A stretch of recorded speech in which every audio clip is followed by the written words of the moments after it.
وأشهد أن لا إله إلا الله وحده لا شريك له وأشهد أن محمدا عبده ورسوله. يقول الله عز وجل في كتابه الكريم بعد أن أقول أعوذ بالله من الشيطان الرجيم بسم الله الرحمن الرحيم. إن الله يأمركم أن تؤدوا الأمانات إلى أهلها وإذا حكمتم بين الناس أن تحكموا بالعدل إن الله نعم ما يعظكم به إن الله كان سميعا بصيرا. رب اشرح لي صدري ويسر لي أمري واحلل عقدة من لساني يفقهوا قولي. آمين يا رب العالمين. اللهم اجعلنا من الذين آمنوا وعملوا الصالحات وتواصوا بالحق وتواصوا بالصبر. آمین یا رب العالمین. عزیز دوستو، میں نے آپ کے سامنے سورہ نساء کی ایک آیت تلاوت کی ہے. بڑی مشہور آیت ہے، بعض اوقات خطبوں میں اس کی تلاوت کی جاتی ہے، تو کوشش کریں گے کہ اس میں جو درس ہے، جو سبق پوشیدہ ہے، اس کو کھولنے کی کوشش کریں گے. سب سے پہلے یہ بنیادی بات سمجھ لیں کہ قرآن مجید میں کوئی بھی لفظ وہ اضافی نہیں ہے. ہر لفظ کی اہمیت ہے، ہر حرف کی اہمیت ہے اپنی جگہ پر. اللہ تعالیٰ فرماتے ہیں ان اللہ یأمرکم ان تؤدوا الامانات. اللہ تعالیٰ ایسے بھی کہہ سکتے تھے کہ ادوا الامانات، آپ جو امانہ ہے، جو امانتیں ہیں، جو ذمہ داریاں ہیں، اس کا حق آپ ادا کریں. جن کی امانتیں ہیں ان کو یہ واپس کریں. یہ بات ایسی بھی کہی جا سکتی تھی جس طرح قرآن مجید میں یہ اللہ تعالیٰ فرماتے ہیں کلو واشربو، یہ بھی ایک حکم ہے. قرآن مجید نے یہ نہیں کہا کہ ان اللہ یأمرکم ان تأکلوا ان تشربوا، یہ نہیں کہا. اس طرح بھی اللہ تعالیٰ کہہ سکتے تھے، لیکن کبھی بھی قرآن کریم میں یہ اس طرح کے الفاظ نہیں آئے ہیں. اسی طرح اس سے یہ بات معلوم ہوتی ہے کہ یہ ایک خاص مقام ہے. جب بھی اللہ تعالیٰ یہ کہتے ہیں ان اللہ، کہ بے شک اللہ تعالیٰ یأمرکم، تمہیں یہ حکم دیتا ہے ان تؤدوا الامانات، کہ آپ امانتوں کو لوٹائیں، حقدار کی طرف لوٹائیں، حق ادا کریں. تو اس کا مطلب یہ ہے کہ اللہ تعالیٰ نے ہم پر جو ذمہ داریاں رکھی ہیں یہ میں ادا کروں گا. جو حقوق میں نے ادا کرنے ہیں، جو ذمہ داریاں میں نے ادا کرنی ہیں، یہ یاد رکھیں یہ معاشرے کے پریشر کی وجہ سے میں ادا نہیں کروں گا. مثال کے طور پر والد ہے، وہ بیٹے کا حق ادا کر رہا ہے، یا بیٹا والد کا حق ادا کر رہا ہے، تو اس کا مطلب یہ نہیں ہے کہ وہ معاشرے کے پریشر کی وجہ سے ادا کرے گا، بلکہ وہ کیا سمجھے گا کہ یہ اللہ تعالیٰ کا ایک حکم ہے. ان اللہ یأمرکم، کہ اللہ تعالیٰ تمہیں ایک حکم دیتا ہے کہ ہر چیز جو آپ کے ذمے دی گئی ہے اس کا خیال رکھا جائے. یہ امانہ ہے آپ کے پاس. مثال کے طور پر بیٹا، والد یہ تصور کرے کہ یہ جو میری اولاد ہے یہ ایک امانہ ہے، اس کے متعلق پوچھا جائے گا. اور بیٹا یہ تصور کرے گا کہ میرا یہ بوڑھا باپ یہ امانہ ہے، اس کے کچھ حقوق ہیں، کچھ فرائض ہیں جو میں نے ادا کرنے ہیں، تو میں نے معاشرے کے ڈر سے ادا نہیں کرنے. یہ حقوق جو میں اپنے والد کا خیال رکھتا ہوں، میں اپنی والدہ کا خیال رکھتا ہوں، تو اس غرض سے نہیں کہ لوگ معاشرے میں ایک ٹرینڈ ہے، بلکہ اس غرض سے کہ یہ اللہ تعالیٰ کا حکم ہے. میں میراث میں اپنی بہنوں کو حصہ دے رہا ہوں، اپنے بچوں کو حصہ دے رہا ہوں، اپنی بیوی کو حصہ دے رہا ہوں، یہ سمجھ کر نہیں کہ معاشرے میں ٹرینڈ ہے، بلکہ کیا سمجھ کر کہ ان اللہ یأمرکم. ہمارے ہاں روزانہ کی بنیادوں پر لوگ اس آیت کی وائلیشن کرتے ہیں، خلاف ورزی کرتے ہیں. تو اللہ تعالیٰ یہ کہتے ہیں کہ یہ میرا حکم ہے کہ آپ نے جو ہے امانتوں کو ان کے اہل تک لوٹانا ہے، یہ آپ کے ذمے پہ یہ ڈیوٹی لگائی گئی ہے. دوسری بات یہ ہے، اس کو اگر ہم مزید کھولیں تو اس کی چند مثالیں میں دیتا ہوں تو بات انشاءاللہ نکھر کر سامنے آ جائے گی. اسکول ہے، اسکول میں اساتذہ ہیں، اساتذہ کو یہ خیال کرنا چاہیے کہ یہ بچے جو میرے سامنے بیٹھے ہیں، یا مولوی صاحب جو ممبر پر کھڑے ہیں اور جو درس دے رہے ہیں، جو مقتدی لوگ ہیں، اس کو یہ سمجھ لینا چاہیے کہ یہ جو میرے سامنے لوگ بیٹھے ہیں، ایک ٹیچر کو یہ سمجھ لینا چاہیے کہ میرے سامنے جو یہ طلباء بیٹھے ہیں یہ اللہ تعالیٰ کی امانہ ہے، یہ ادھر سیکھنے کے لیے آئے ہیں، تو آپ یہ اس امانہ کو لوٹائیں گے. آپ ان کو درس و تدریس میں بالکل آپ اپنی جو ہے کوشش اور توانائیاں صرف کریں گے. ایسی بات نہیں ہوگی کہ مثال کے طور پر کوئی مقتدی جو ہے وہ اٹھ کے کھڑا ہوا کہ مجھے اس آیت کا مطلب سمجھا، میں کہوں کہ نہیں، میں غصہ ہو جاؤں. تو یہ آپ خیانت کر رہے ہیں اس امانت میں جو آپ کو دی گئی ہے. اللہ تعالیٰ نے آپ کو ایک منصب دیا ہے، آپ ممبر پر کھڑے ہیں اور درس دے رہے ہیں، آپ ایک مسجد کے سربراہ ہیں، آپ امیر ہیں، آپ ناظم ہیں تو جو نیچے جو لوگ ہیں وہ آپ پر حق رکھتے ہیں، وہ سوال کرنے کا حق رکھتے ہیں، طلباء جو ہیں وہ سوال کرنے کا حق رکھتے ہیں۔ مثال کے طور پر اگر ایک استاد وقت ضائع کر رہا ہے، بچوں کا وقت ضائع کر رہا ہے، اگر ایک مولوی صاحب ممبر پر کھڑے ہیں اور باتیں کر رہے ہیں اور وہ دل سے نہیں بول رہا، کوئی مضمون اس کا نہیں ہے، وہ صرف ٹائم پاس کر رہا ہے، تو وہ وقت ضائع کر رہا ہے، وہ اپنی ذمہ داری نہیں نبھا رہا، استاد اپنی ذمہ داری نہیں نبھا رہا۔ تو یہ اس آیت کی وائلیشن ہے کہ ان اللہ یأمرکم ان تؤدوا الامانات، یہ آپ امانتوں میں خیانت کر رہے ہیں۔ اسی طرح آپ آگے آئیں، بیوی کی مثال لے لیں، بیوی اگر شوہر کو حق نہیں دے رہی ہے تو وہ اس امانت میں خیانت کر رہی ہے، اگر شوہر جو ہے بیوی کو حق نہیں دے رہا تو وہ اس میں خیانت کر رہا ہے، یہ جو امانہ اس کو دی گئی اس میں یہ خیانت کر رہا ہے۔ تو آپ سب کو یہ بات اچھے سے سمجھ لینی چاہیے کہ جو ہمارے والدین ہیں یہ اللہ تعالیٰ کی امانہ ہے، اور والدین کو بھی یہ سمجھ لینا چاہیے کہ جو یہ اولاد ہے یہ امانہ ہے، ان کی تربیت ہماری ڈیوٹی ہے، اس تربیت میں آپ کوتاہی کریں گے، ان کے حقوق ادا نہیں کریں گے، استاد بچوں کے حقوق ادا کرے گا، مولوی صاحب مقتدیوں کے حقوق ادا کرے گا، ان کی تربیت کا خیال رکھے گا۔ یہ بات بڑی جو ہے بھاری محسوس ہوتی ہے کہ قیامت کے دن یہ پوچھا جائے گا کہ آپ کو ایک مسجد کا سربراہ بنایا گیا تھا، آپ کو امیر بنایا گیا تھا، آپ ہیڈ ماسٹر تھے، آپ استاد تھے، آپ والد تھے، آپ نے اپنا حق ادا کیا ہے؟ ہمارے ہاں بدقسمتی ہے کہ ان باتوں پر توجہ نہیں دی جاتی، سارا دین یہی ہے، سارا کا سارا دین یہی ہے، فوکس اسی پر ہے، ایمانداری سے آپ نے کام کیا تھا، یہ ساری چیزیں پوچھی جائیں گی۔ اچھا ایک اور چیز بھی، میرٹ پہ فیصلے کرنا، ہمارے ہاں نوکری کے لیے لوگ 12 13 15 لاکھ روپے دے دیتے ہیں، کسی اور کا حق مار لیتے ہیں، یہ بھی اس آیت کی وائلیشن، ان اللہ یأمرکم ان تؤدوا الامانات۔ اگر ایک سیٹ ہے جو میری بنتی ہے، میرا حق ہے کہ وہ سیٹ میری ہو جائے، میں نے ٹیسٹ بھی پاس کیا ہے، مثال کے طور پر ایک دوسرا بندہ آتا ہے وہ پیسے دے دیتا ہے، اس کو کوالیفائی کیا جاتا ہے، اس کو پاس کیا جاتا ہے، اس نے میرا حق بھی کھا لیا، اور جس نے اس کو خرید لیا، جس نے اس کی مدد کی، وہ بھی اس جرم میں برابر کا شریک ہے۔ ان اللہ یأمرکم ان تؤدوا الامانات۔ اس کی ایک اور مثال میں آپ کو دیتا ہوں، مثال کے طور پر میں مسلمان ایک کمپنی کا ہیڈ ہوں، اور میں نے ایک کمپیوٹر آپریٹر مجھے رکھنا ہے، کمپیوٹر آپریٹر میں نے رکھنا ہے، اور ایک ہندو آتا ہے، ایک عیسائی آتا ہے، ایک مسلمان آتا ہے، اور میں ٹیسٹ لیتا ہوں۔ تو آپ مجھے بتائیں ہمارے ہاں ہوتا کیا ہے؟ ہم یہ سمجھیں کہ آپ میرے بارے میں یہ سوچیں گے کہ چونکہ اس کمپنی کا ہیڈ فیاض الدین ہے جو کہ مسلمان ہے، یہ مسلمان کو رکھے گا، گو کہ اس کو کک نہیں پتا ہوگا۔ نہیں، میرٹ پہ فیصلہ یہ ہے، اگر ایک ہندو بھی کمپیوٹر زیادہ جانتا ہے تو وہ زیادہ حقدار ہے۔ ان اللہ یأمرکم ان تؤدوا الامانات الی اہلھا، وہ اہل ہے، مسلمان اہل نہیں ہے، صرف اس بنیاد پہ کہ تم مسلمان ہو تم اہل ہو۔ ہرگز یہ بات غلط ہے، ہمارے ہاں یہ اکثر ہوتا ہے، غیر مسلموں کے ساتھ ہم یہ کرتے ہیں کہ جی یہ تو میری برادری کا ہے، یہ تو میری قوم سے ہے، تو لہٰذا اس کو رکھ لیتا ہوں۔ یہ غلط بات ہے، جو کوالیفائر ہے، جو حقیقت میں قابلیت رکھتا ہے اس سیٹ کے لیے، اس کو رکھا جائے۔ اب آپ اس آیت کو سامنے رکھیں اور دل پہ ہاتھ رکھ کر بولیں اس آیت کی وائلیشن ہو رہی ہے کہ نہیں ہو رہی؟ ہر جگہ پر ہو رہی، میرٹ پہ فیصلے ہوتے ہیں، جو وزیر ہے وہ اس سیٹ کے قابل نہیں ہے، جو استاد ہے وہ استاد اس سیٹ کے قابل نہیں ہے۔ اور یہ بھی یاد رکھیں کہ جو بچوں کو وہ پڑھا رہا ہے کام تو وہ کر رہا ہے، لیکن جس نے بھی اس کی مدد کی، نااہل تھا، آ گیا، وہ مجرم ہے، وہ مجرم ہے، اور وہ بھی اس جرم کے میں برابر کا شریک ہے۔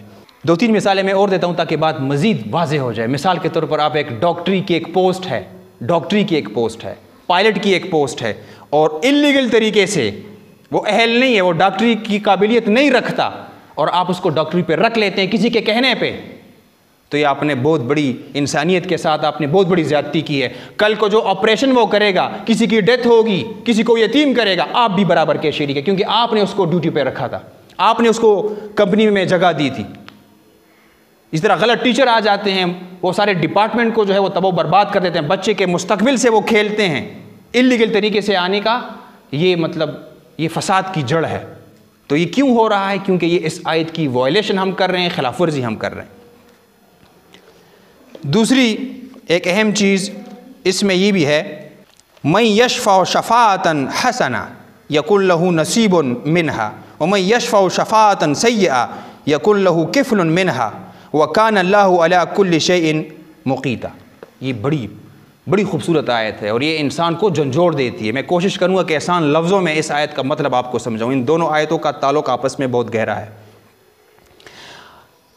اللہ تعالیٰ فرماتے ہیں کہ جو کوئی اچھی سفارش کرے گا, ہم پشتو میں بھی بولتے ہیں, اردو میں بھی بولتے ہیں سفارش. اللہ کا بھی زمانہ فلان کیجئے کہ زمانہ سفارش ہوگا کا نا. کوئی سفارش کرتا ہے, اچھی سفارش اور بری سفارش. اچھی سفارش جو ہے وہ شفاعتاً حسنہ, اور بری شفاعت جو ہے شفاع سیئہ, شفاعتاً سیئہ, وہ بری شفاعت ہے. ابھی اس کا مطلب کیا ہے؟ سب سے پہلے یہ جو لفظ شفع ہے اس کا مطلب آپ سمجھ لیجئے. شفع کا مطلب یہ ہے کسی چیز کو ڈبل کر دینا, جوڑا بنا لینا. جس طرح ہم کہتے ہیں طاق اور جفت بنانا, کسی کا جوڑا بنا لینے کو شفع کہتے ہیں. اب اس کی مثال میں آپ کو دیتا ہوں. مثال کے طور پر ذوالفقار بھائی کی ایک کمپنی ہے, اس کو ایک ملازم کی ضرورت ہے, کمپیوٹر آپریٹر کی ضرورت ہے, اور یہ مجھ سے کہتا ہے کہ جی آپ کی نظر میں کوئی ایسا ہے. اب میرے اس کے ساتھ اچھے تعلقات ہیں, میں کسی نااہل شخص کو اب یہ بری شفاعت کی میں بات کر رہا ہوں, نااہل شخص کو میں اس کو کہتا ہوں جی یہ میرے بھائی کو رکھ لیں, یہ اس کام کے لیے بڑا سیوٹیبل ہے, بڑا زبردست بندہ ہے, آپ کو اس قسم کی بندے, اور آپ اگر بھروسہ نہیں, مجھ پر تو بھروسہ ہے نا, میں اس کو کہتا ہوں, یہ کہتے ہیں جی آپ پر تو بھروسہ ہے, تو میں اس کو کہتا ہوں کہ مجھ پر بھروسہ کر لو اور اس کو رکھ لو, یہ بالکل صحیح بندہ ہے, جس کی آپ کو تلاش تھی نا, یہ وہی ویسے ہی بندہ ہے. اگر یہ کچھ کہے تو میں آگے سے اپنی قابلیت سامنے رکھتا ہوں کہ تمہیں مجھ پر بھروسہ نہیں ہے. اس کو رکھنے کا مطلب یہ کہ گویا کہ آپ نے مجھے رکھ لیا, تو یہ کہتے ہیں جی بالکل فیاض کہہ رہا ہے میرا دوست ہے تو بس ٹھیک ہے. اب میں نے اپنی قابلیت کو بنیاد بنا کر اس کو اپنے ساتھ ملا لیا, شفع کر لیا. میں اپنے بھائی کو اپنے ساتھ ملا لیا اور اپنے قابلیت کی بنیاد پر, اپنے تعلقات کی بنیاد پر اس کمپنی میں, ذوالفقار صاحب کی کمپنی میں ملازمت اس کو دے دی میں نے. اب کل کو اب اس کو کمپیوٹر کا نہیں پتا, اس کو کک نہیں پتا, اس نے کبھی جاب کی بھی نہیں ہے, ساری کمپنی خراب کر لیتا ہے. یہ ایک بری شفاعت میں نے کر لی, اس میں مجرم برابر کا میں بھی شریک ہوں, یہ بری شفاعت ہے. اس کی ایک اور مثال میں آپ کو دیتا ہوں. رشتوں میں ہمارے ہاں ہوتا کیا ہے, مثال کے طور پر کوئی مجھ سے کہتے ہیں کہ جی وہ فلانا آپ کے ساتھ بہت زیادہ جو ہے وہ اٹھتا بیٹھتا ہے, آپ کا دوست ہے, انہوں نے جو ہے یہ ان کی ماں آئی تھی رشتہ لینے, تو کیا ہم اپنی بیٹی کا رشتہ دے دیں؟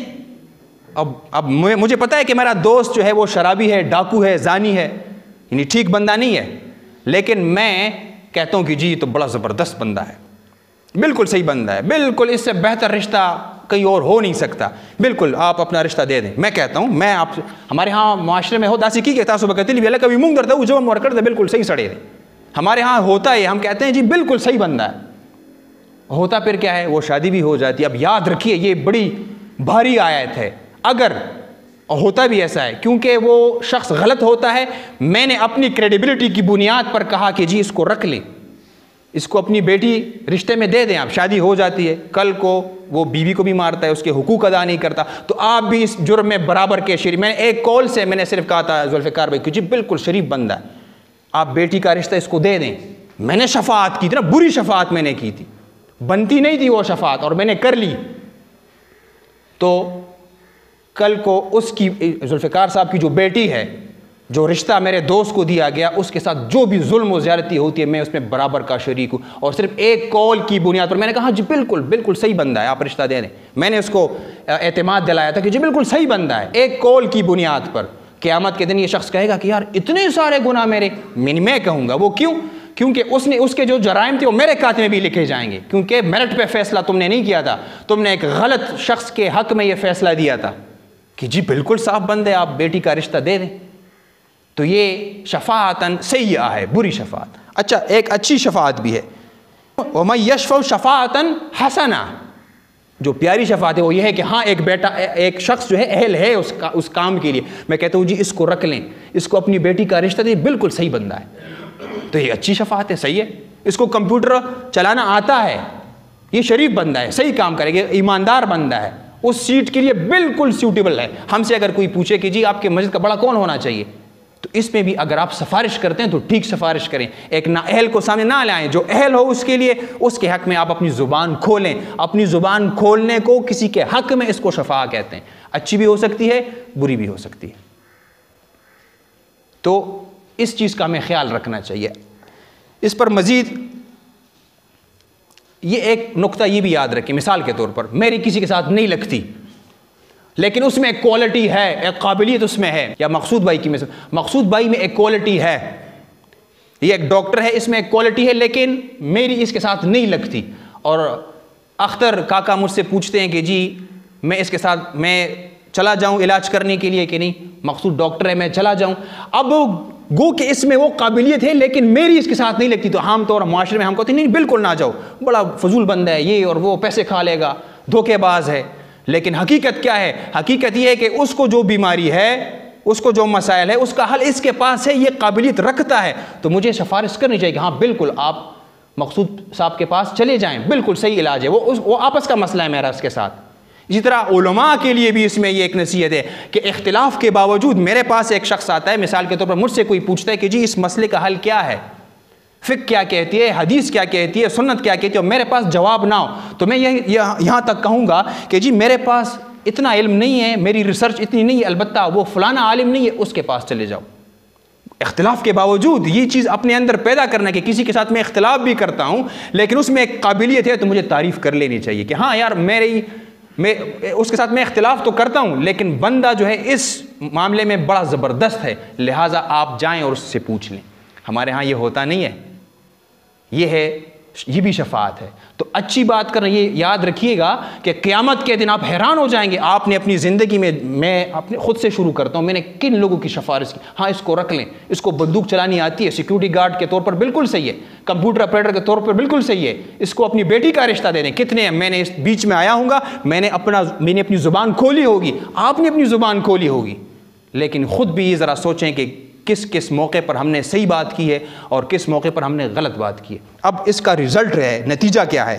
وَمَن يَشْفَعُ شَفَاعَةً حَسَنَةً، جو اچھی شفاعت کرے گا، صحیح شفاعت کرے گا، میرٹ پہ فیصلے کرے گا، تو اللہ تعالیٰ کہتے ہیں يَكُن لَهُ نَصِيبٌ مِنْهَا، تو بالکل اس کو نصیب، اس کا حصہ، اس کا بدلہ دیا جائے گا۔ اب دلچسپ بات یہ ہے کہ اچھی شفاعت کا بھی نصیب ہوگا، برخہ جسے کہتے ہیں، حصہ جسے کہتے ہیں، اور وَمَن يَشْفَعُ شَفَاعَةً سَيِّئَةً، اور جو بری شفاعت کرے گا اس کے لیے بدلہ کیا ہے؟ يَكُن لَهُ كِفْلٌ مِنْهَا۔ اب ذرا غور کریں ادھر، جو اچھی شفاعت کرے گا اس کے لیے نصیب ہے، اور جو بری شفاعت کرے گی اس کے لیے کفل ہے، کفل منہا۔ اب اس میں فرق کیا ہے؟ فرق یہ ہے کہ جو نصیب ہے اس میں حصے سے تھوڑا سا زیادہ بھی ہے، یعنی آپ کو اجر دیا جائے گا تو تھوڑا سا زیادہ بھی مل سکتا ہے، یہ نصیب ہے، زیادہ بھی مل سکتا ہے، یعنی آپ نے اچھی جگہ پر ایک شخص کی سفارش کی، بالکل میرٹ پہ فیصلہ کیا آپ نے، تو آپ کے لیے نصیب ہے اسے، یعنی جتنا آپ نے کیا، 10 نمبروں کا کام آپ نے کیا، آپ کو 20 نمبر بھی مل سکتے ہیں، آپ کو 30 نمبر بھی مل سکتے ہیں، اس سے اوپر جانے کی بات ہے۔ اور جس نے برائی کی، یعنی غلط سفارش کی، اس کے لیے کفل ہے، کفل یہ ایکول ٹو، بالکل جتنا غلط کیا اتنا ہی ملے گا۔ یہ بھی اللہ تعالیٰ ہمیں بتا رہے ہیں کہ دیکھیے اچھی سفارش آپ کریں گے تو بہتر سے بہتر آپ کو ملے گا، اور اگر آپ بری شفاعت کریں گے تو آپ کے لیے جو ہے اس کے برابر، یعنی اس سے نہ کم نہ زیادہ، بالکل ایکول ٹو ہوگا، جس طرح ہم کہتے ہیں x is equal to y, تو یہ برابر ہوگا۔